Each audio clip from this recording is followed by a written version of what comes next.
ಸದ್ಯಕ್ಕೆ ಡಿಕೆ ಪಟ್ಟಾಭಿಷೇಕಕ್ಕೆ ಸಕಲ ಸಿದ್ಧತೆ ನಡೆದಿದೆ. ಈ ಮಧ್ಯೆ ಸಚಿವ ಸಂಪುಟ ರಚನೆಯ ಅಸಲಿ ಆಟ ಶುರುವಾಗಿದೆ. ನಾನು ಮಂತ್ರಿ ಆಗಬೇಕು ಅಂತ ಮಾಜಿ ಸಚಿವರು ದುಂಬಾಲು ಬಿದ್ದಿದ್ದಾರೆ. ಅತ್ತ ಕೆಪಿಸಿಸಿ ಅಧ್ಯಕ್ಷ ಸ್ಥಾನಕ್ಕೂ ಬಿಗ್ ಫೈಟ್ ಶುರುವಾಗಿದೆ.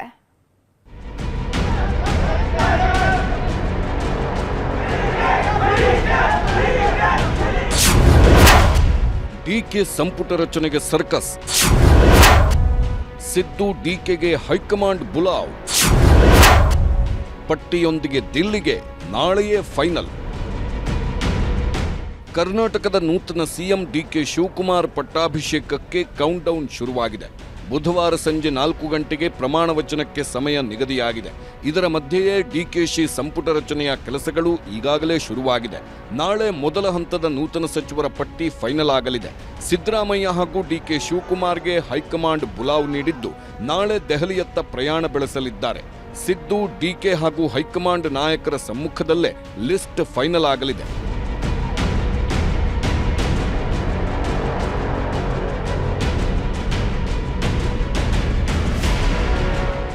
ಈ ಮಧ್ಯೆ ಆನಂದರಾವ್ ಸರ್ಕಲ್ ಬಳಿ ಇರುವ ಕಾಂಗ್ರೆಸ್ ಕಚೇರಿಗೆ ನಿಯೋಜಿತ ಸಿಎಂ ಡಿಕೆ ಶಿವಕುಮಾರ್ ಆಗಮಿಸಿದ್ರು. ಜೂನ್ 3ರಂದು ಭೂಮಿ ಪೂಜೆ ನಡೆಯುವ ಹಿನ್ನೆಲೆ ಸ್ಥಳಕ್ಕೆ ಭೇಟಿ ನೀಡಿ ಪರಿಶೀಲಿಸಿದ್ರು. ಹಳೆ ಕಟ್ಟಡ ತೆರವು ಮಾಡಿ ಹೊಸ ಕಟ್ಟಡಕ್ಕೆ ಶಂಕುಸ್ಥಾಪನೆಯಾಗಲಿದೆ. ರಾಹುಲ್ ಗಾಂಧಿಯಿಂದಲೇ ಶಂಕುಸ್ಥಾಪನೆಗೆ ಡಿಕೆ ಒಲವು ತೋರಿದ್ದು, ಡಿಕೆಶಿಗೆ ಮಾಜಿ ಸಚಿವರು, ಶಾಸಕರು, ಅಧಿಕಾರಿಗಳು ಸಾಥ್ ನೀಡಿದ್ರು. ಹೊಸ ಸಂಪುಟ ಸರ್ಕಸ್ ಬಗ್ಗೆ ಯಾವುದೇ ಸ್ಪಷ್ಟತೆ ಕೊಡಲಿಲ್ಲ DK. So will there be other people taking out along with you as ministers? That I don't know. Whatever the party high command decided, it will be done. I don't want to comment on that. ಆದರೆ ಕಲಬುರಗಿಯಲ್ಲಿ ಮಾತನಾಡಿದ AICC ಅಧ್ಯಕ್ಷ ಮಲ್ಲಿಕಾರ್ಜುನ್ ಖರ್ಗೆ ಮಾತ್ರ 2 ಹಂತದಲ್ಲಿ ಸಚಿವ ಸಂಪುಟ ರಚನೆ ಆಗಬಹುದು ಎಂಬ ಸುಳಿವು ಕೊಟ್ಟರು. ಸದ್ಯಕ್ಕೆ ಒಂದು ಹಂತದಲ್ಲಿ ಮಾಡಿ ಅದು ಆದಮೇಲೆ ಮತ್ತೊಂದು 15 ದಿವಸ, 1 ತಿಂಗಳು ಬಿಟ್ಟು ಮತ್ತೊಂದು ಹಂತದಲ್ಲಿ ಉಳಿದಂಥ ಸದಸ್ಯರನ್ನು ತಗೊಳ್ಬೇಕು ಅಂತ ಒಂದು ವಿಚಾರ ಇದೆ. ಡಿಕೆಶಿ ಸಂಪುಟ ಸೇರಲು ಸರ್ಕಸ್, ಸಿದ್ದು ಡಿಕೆಗೂ ಮುನ್ನವೇ ದಿಲ್ಲಿಗೆ ಆಕಾಂಕ್ಷಿಗಳು. ಡಿಕೆ ಸಂಪುಟ ಸೇರಲು ಹಲವು ನಾಯಕರು ಈಗಾಗಲೇ ಪ್ರಯತ್ನ ಮಾಡುತ್ತಿದ್ದಾರೆ. ಹಾಲಿ ಇದ್ದವರು, ಆಕಾಂಕ್ಷಿಗಳು ಹೈಕಮಾಂಡ್ ಮೇಲೆ ಒತ್ತಡ ಹೇರಲು ಹಾಗೂ ಲಾಬಿ ಮಾಡಲು ದೆಹಲಿಗೆ ಹಾರಿದ್ದಾರೆ. ಮಾಜಿ ಸಚಿವರುಗಳಾದ ಡಾಕ್ಟರ್ ಎಂಸಿ ಸುಧಾಕರ್, ಶರಣಪ್ರಕಾಶ್ ಪಾಟೀಲ್ ದೆಹಲಿಗೆ ಹೋಗಿದ್ದಾರೆ. ಕೊಪ್ಪಳ ಶಾಸಕ ರಾಘವೇಂದ್ರ ಹಿಟ್ನಾಳ್, ರಾಯಚೂರು ಗ್ರಾಮಾಂತರ ಶಾಸಕ ಬಸವನಗೌಡ ದದ್ದಲ್, ಸಿಂಧನೂರು ಶಾಸಕ ಹಂಪನಗೌಡ ಬಾದರ್ಲಿ ಕೂಡ ದೆಹಲಿಗೆ ಹಾರಿದ್ದಾರೆ. ಎಲ್ಲ ಲೀಡರ್ಸ್ ಮೀಟ್ ಮಾಡಕ್ಕೆ ಹೋಗ್ತಾ ಇದ್ದೀವಿ ಸರ್. ನೀವು ಕೂಡ ಸಚಿವ ಸ್ಥಾನದ ಆಕಾಂಕ್ಷಿ ಇದ್ದೀರಾ ಸರ್? ನೋಡಿ, ನಾವೇನು ಕೇಳಕ್ ಹೋಗೋದಿಲ್ಲ. ಪಕ್ಷ ನಿರ್ಧಾರ ಮಾಡ್ತಾರೆ, ಎಲ್ಲರೂ ಒಪ್ಕೊಳ್ತಾರೆ. ತೊಂದರೆ ಇಲ್ಲ. ಈಗ ನಮ್ಮ ಪ್ರಯತ್ನ ನಾವು ಮಾಡಬೇಕಾಗುತ್ತೆ. ಅಂತಿಮವಾಗಿ ವರಿಷ್ಠರು ಏನು ತೀರ್ಮಾನ ಮಾಡ್ತಾರೆ ಅದಕ್ಕೆ ನಾವೆಲ್ಲ ಬದ್ಧರಾಗಿರ್ತೀವಿ. ಹೌದು, ಖಂಡಿತ. ಡಿಕೆಶಿ ಮನೆಗೆ ಸಿದ್ದು ಆಪ್ತರ ಭೇಟಿ, ಶುಭಾಶಯ. ಮಂತ್ರಿಗಿರಿ ಹೋಗುವ ಆತಂಕ, ಡಿಕೆ ಮನೆಯಲ್ಲಿ ಲಾಬಿ. ಬೆಳಿಗ್ಗೆಯಿಂದ ಡಿಕೆ ಶಿವಕುಮಾರ್ ಮನೆಗೆ ಸಚಿವ ಆಕಾಂಕ್ಷಿಗಳು, ಆಪ್ತರು ಭೇಟಿ ನೀಡಿದ್ದರು. ಸಿದ್ದರಾಮಯ್ಯ ಸಂಪುಟದಲ್ಲಿದ್ದ ಸಿದ್ದು ಆಪ್ತರು ಕೂಡ ಡಿಕೆಶಿ ಭೇಟಿ ಮಾಡಿದ್ದರು. ಸಿಎಲ್ಪಿ ನಾಯಕನಾಗಿ ಆಯ್ಕೆ ಆಗಿದ್ದಕ್ಕೆ ಶುಭಾಶಯ ಹೇಳುವ ನೆಪದಲ್ಲಿ ಮಂತ್ರಿ ಸ್ಥಾನ ಹೋಗದಂತೆ ಡಿಕೆ ಸಂಪುಟದಲ್ಲೂ ಉಳಿದುಕೊಳ್ಳುವ ಕಸರತ್ತು ಅವರದ್ದಾಗಿತ್ತು. ಮಾಜಿ ಸಚಿವರುಗಳಾದ doctor H C. Mahadevappa, M B. Patil, Ramalinga Reddy, doctor Sharanprakash Patil, Shivaraj Tangadagi, Madhu Bangarappa, Priyank Kharge, H K. Patil, K H. Muniyappa, R B. Timmapur ಭೇಟಿ ಮಾಡಿದ್ದರು. ಈಗ ಯಾರು ಸೇರ್ಬೇಕು ಯಾರೆಲ್ಲ ಅಂತಕ್ಕಂಥದ್ದು ಹೈಕಮಾಂಡು, ಮುಖ್ಯಮಂತ್ರಿಗಳು, ಮಾಜಿ ಮುಖ್ಯಮಂತ್ರಿಗಳು ಎಲ್ಲರೂ ತೀರ್ಮಾನ ಮಾಡ್ತಾರೆ. So definitely what ever party ಯಾರಿಗೆ ಏನ್ ಮಾಡ್ಬಾರತಕ್ಕಂಥ ಯೋಚನೆಯಲ್ಲಿ ಪಾರ್ಟಿ ಇದೆ. So our wish is that anybody can become, so we have to wait and watch. ನನ್ನ ಮತ್ತು ಡಿಕೆ ಶಿವಕುಮಾರ್ ಅವರ ಕಳೆದ 40 ವರ್ಷಗಳ ಸಂಬಂಧ ಮತ್ತು ರಾಜಕೀಯವಾಗಿ ಮತ್ತು ವೈಯಕ್ತಿಕವಾಗಿರ್ತಕ್ಕಂಥ ಬಾಂಧವ್ಯ ಇರ್ತಕ್ಕಂಥದ್ದು ಅವ್ರಿಗೆ ಶುಭವಾಗಲಿ. ಮುಂದೆ ಎಲ್ಲ ಸಮಸ್ಯೆಗಳು ಕೂಡ ಎದುರಿಸುವಂಥ ಸಾಮರ್ಥ್ಯ ಅವರಿಗೆ ದೈವರು ತೈಪಾಲಿಸಲಿ ಅಂತ ಹೇಳಿ ನಾನು ಪ್ರಾರ್ಥಿಸಿದ್ದೇನೆ. ಮತ್ತು ಎಲ್ಲ ರೀತಿಯಲ್ಲೂ ಕೂಡ ಅವ್ರ ಜೊತೆ ಸಹಕರಿಸೋದಕ್ಕೆ ನಾನು ತಯಾರಿ. ಭರವಸೆ ಇರಂಗಿಲ್ಲಮ್ಮ, ನನಗೆ ಭರವಸೆ ಇದೆ. ಹೈಕಮಾಂಡ್ ಹೈಕಮಾಂಡ್ ಏನ್ ಹೇಳುತ್ತೆ ಅದಕ್ಕೆ ನಾವು ಎಸ್. ಯಾರು ಕೈ ಬಿಡ್ತಾರೆ ಯಾರು ತಗೋತಾರೆ ಅಂತ ಹೇಳ್ತಾರೆ, ಅದೆಲ್ಲ ಹೈಕಮಾಂಡ್ ಇಂದ ಲಿಸ್ಟ್ ಬಂದಲ್ಲಿ. ಡಿಕೆ ಶಿವಕುಮಾರ್ ಭೇಟಿ ಮಾಡಿ ಬಂದ ಮಾಜಿ ಸಚಿವ ಕೆಎಚ್ ಮುನಿಯಪ್ಪ ಸಮನ್ವಯ ಸಮಿತಿ ರಚನೆ ಅಗತ್ಯವಿದೆ ಎಂಬ ಹೊಸ ಬಾಂಬ್ ಹಾಕಿದ್ರು. I think I am also saying coordination committee is most important.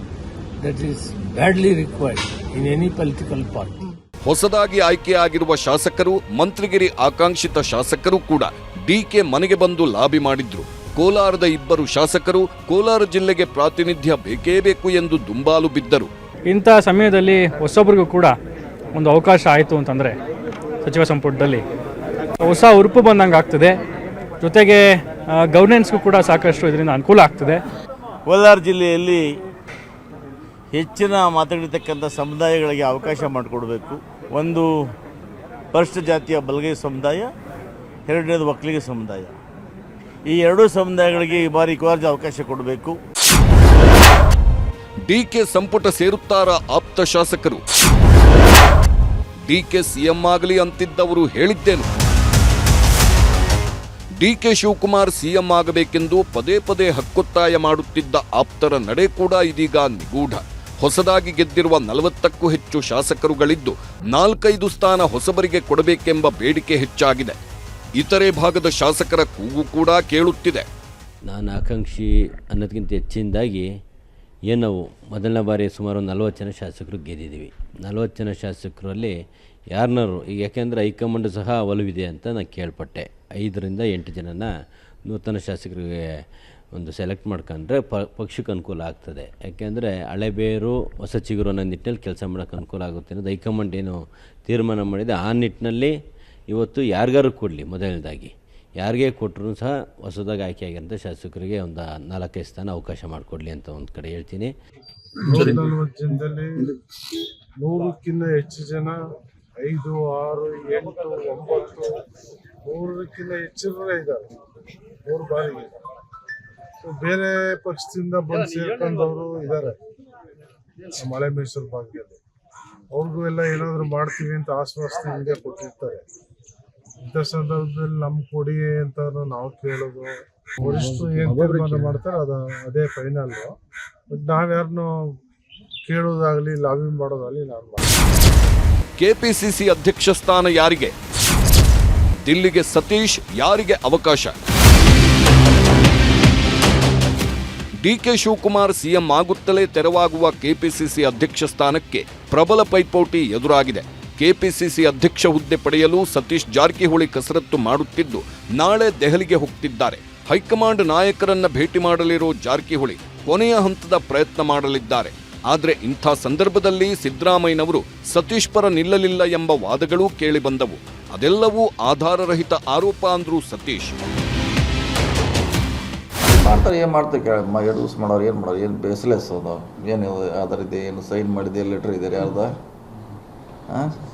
ನೀವು ಯಾರೋ XYZ ಎಲ್ಲೋ ಒಂದು ಮೂಲೆಯಲ್ಲಿ ಕೂತು ಹಾಕಿದ ಅವ್ನಿಗೆ ಇಷ್ಟು ಪ್ರಾಮುಖ್ಯತೆ ಕೊಡೋದು ಅವಶ್ಯಕತೆ ಇಲ್ಲ. ಅದು 30 ಹೆಂಗೆ 7 ಹೆಂಗೆ ಹೇಳಿದವನು. ಮತ್ತು ಅವ್ರು ಯಾರು ಅಷ್ಟು ಪ್ರಬಲರಿದ್ದಾರೆ? 37 ಜನ ಯಾರ್ಯಾರು ಸಹಿ ಮಾಡಿದ್ದಾರೆ. ಸುಮ್ಮನೆ ಯಾವ ಹಾಕಿದಾನೆ, ಅದ್ರ ಹಿಂದೆ ಯಾವುದೋ ಒಂದು ಕಾಣದ ಕೈಗಳು ಸ್ವಲ್ಪ ಅದನ್ನು ಪುಷ್ ಮಾಡ್ತಾ ಇದೆ. ನಮ್ಮಲ್ಲಿ ಗೊಂದಲ ಹೊಡಿಸ್ಲಿಕ್ಕೆ ಅದೇ ಗೊಂದಲ ಆಗೋಲ್ಲ. ರಿಯಾಲಿಟಿ ಎಲ್ಲರಿಗೂ ಗೊತ್ತಿದ್ದಿದೆ. ತೆರೆದ ಪುಸ್ತಕ ಕನ್ನಡಿ ಥರ ಯಾವ ರೀತಿ ಸಿದ್ದರಾಮಯ್ಯವರು ರಾಜೀನಾಮೆ ಕೊಟ್ಟರು, ಕಾರಣಗಳೇನು, ಅದೆಲ್ಲ ಎಲ್ಲರಿಗೂ ಗೊತ್ತಿದ್ದಂಥ ವಿಚಾರ. ಇನ್ನು ಕೆಪಿಸಿಸಿ ಅಧ್ಯಕ್ಷ ಹುದ್ದೆಯ ಆಕಾಂಕ್ಷಿಯಾಗಿರುವ MB ಪಾಟೀಲ್ ನನಗಂತೂ ಯಾವ ಆಫರೂ ಕೊಟ್ಟಿಲ್ಲ ಎಂದರು. ಅದ್ಯಾವುದೂ ಕೂಡ ಇದೆಲ್ಲವೂ ಕೂಡ ಪಕ್ಷದ 4 ಗೋಡೆ ಮಧ್ಯದಲ್ಲಿ ಚರ್ಚೆ ಆಗ್ತದೆ. ಇವತ್ತು ಇವೆಲ್ಲವನ್ನು ಕೂಡ ಮಾಧ್ಯಮದ ಮುಂದೆ ನಾವು ಕ್ಲೇಮ್ ಮಾಡಿದೀವೋ ಬಿಟ್ಟಿದೀವೋ ನಾವೇನು ಹೇಳೋದು, ಅಲ್ಲಿ ಹೈಕಮಾಂಡ್ ಇದೆ. ನನಗೆ ಯಾವುದು ಆಫರ್ ಕೊಟ್ಟಿಲ್ಲ ಹೈಕಮಾಂಡ್. ಕೆಪಿಸಿಸಿ ಅಧ್ಯಕ್ಷರ ಆಯ್ಕೆ ಬಗ್ಗೆ ಮಲ್ಲಿಕಾರ್ಜುನ್ ಖರ್ಗೆ ಮಾತಾಡಿದ್ದು, ನೂತನ ಅಧ್ಯಕ್ಷರ ಆಯ್ಕೆಗೆ ಸರ್ಚ್ ಮಾಡುತ್ತಿದ್ದೇವೆ. ಬರುವ ಚುನಾವಣೆ ಮತ್ತು ಪಕ್ಷ ಕಟ್ಟುವ ದೃಷ್ಟಿಯಿಂದ ಎಲ್ಲವನ್ನೂ ವಿಚಾರ ಮಾಡಿ ಆಯ್ಕೆ ಮಾಡಬೇಕಾಗುತ್ತದೆ ಎಂದರು. ಪಾರ್ಟಿ ದೃಷ್ಟಿಯಿಂದ, ಮುಂದೆ ಪಾರ್ಟಿ ಕಟ್ಟೋ ದೃಷ್ಟಿಯಿಂದ ಮತ್ತು ವಿಶೇಷವಾಗಿ ಈ ಒಂದು ನಮಗೆ ಕೇವಲ ಈಗ 24 ತಿಂಗಳಿರೋದ್ರಿಂದ ಭಾಳ ಸ್ಪೀಡ್ವಾಗಿ ಕೆಲಸ ಮಾಡ್ತಕ್ಕಂಥ ಮತ್ತು ಕಲೆಕ್ಟಿವ್ ಆಗಿ ಇದ್ದು ಎಲ್ಲರೂ ಕೂಡಿ ಹೋಗ್ತಕ್ಕಂಥ ಒಬ್ಬ ನಾಯಕನನ್ನು ನಾವು ಹುಡುಕಬೇಕು. ಅವ್ರ ಜೊತೆಯಲ್ಲಿ ಕೋಆಪರೇಟ್ ಮಾಡ್ತಕ್ಕಂಥ ಜನನೂ ಕೂಡ ಇರಬೇಕಾಗ್ತದೆ. ಇದ್ರದ್ದೆಲ್ಲ ವಿಚಾರ ಮಾಡಿ ನಾವು ಮಾಡ್ತಾ ಇದ್ದೀವಿ. ಈ ಎಲ್ಲದರ ಮಧ್ಯೆಯೇ ಸಿದ್ದರಾಮಯ್ಯನವರ ಮಗ ಯತೀಂದ್ರ ಅವರಿಗೆ ಡಿಸಿಎಂ ಸ್ಥಾನ ನೀಡಬೇಕೆಂಬ ಬೇಡಿಕೆ ಹೆಚ್ಚಾಗಿದೆ. ಸಿದ್ದರಾಮಯ್ಯ ಮನೆಗೆ ಕಾರ್ಯಕರ್ತರು ದೌಡಾಯಿಸಿ ಒತ್ತಡ ಹೇರಿದ್ದು, ಯತೀಂದ್ರ ಪರ ಪ್ಲೇಕಾರ್ಡ್ ಹಿಡಿದು ಮನವಿ ಮಾಡಿದ್ರು. ಕಾವೇರಿ ನಿವಾಸದ ಒಳಗೆ ಕರೆಸಿಕೊಂಡ ಸಿದ್ದರಾಮಯ್ಯನವರು ಎಲ್ಲರನ್ನೂ ಸಮಾಧಾನಪಡಿಸಿದ್ರು. Bureau report, news 18.